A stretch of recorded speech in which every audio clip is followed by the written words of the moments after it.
Assalamualaikum warahmatullahi wabarakatuh. Kami dari kelompok 5 yang beranggotakan 1. Dina Rahayu, 2. Putri Semawati Syukrufila.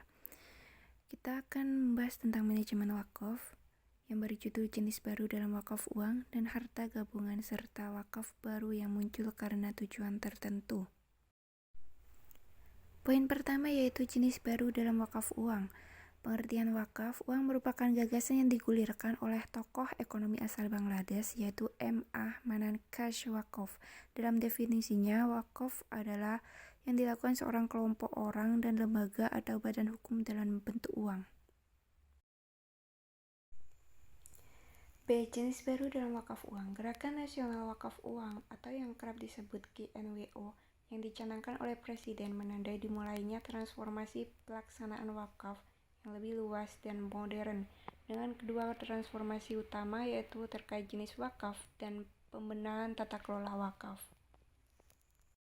Sesuai Undang-Undang Nomor 41 Tahun 2004 tentang wakaf, 1. Harta benda wakaf diperluas tidak hanya benda tidak bergerak seperti tanah dan bangunan, tetapi juga meliputi benda bergerak berupa uang dan benda bergerak seperti uang, kendaraan, mesin, logam mulia, dan surat berharga syariah.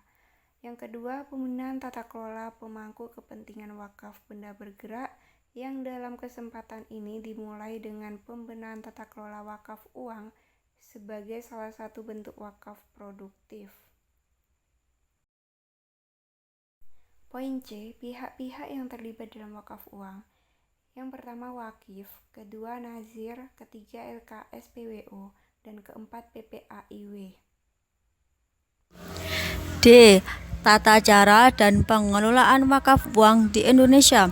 Wakaf uang merupakan bentuk wakaf yang sangat mudah untuk dilakukan dan tentunya sangat bermanfaat bagi umat.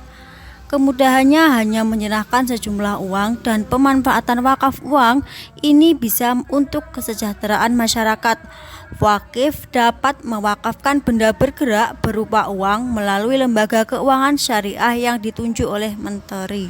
Selanjutnya, yang kedua, harta gabungan wakaf baru yang muncul. A.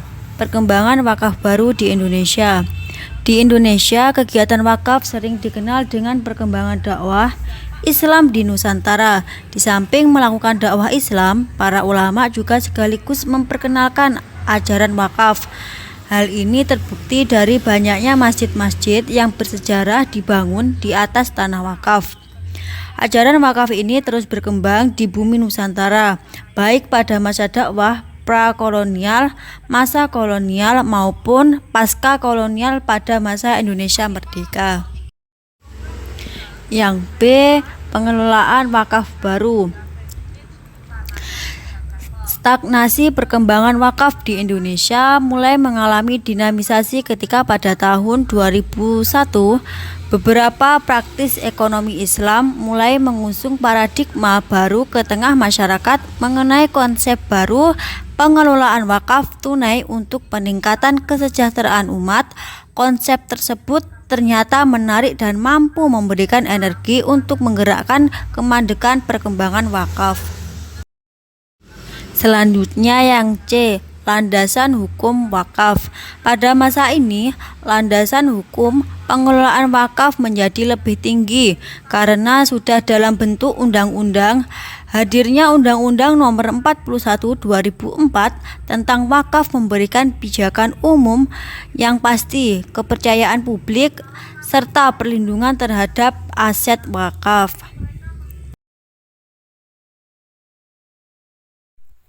Terima kasih, mohon maaf apabila ada salah yang disengaja maupun tidak disengaja. Akhirul kalam. Assalamualaikum warahmatullahi wabarakatuh.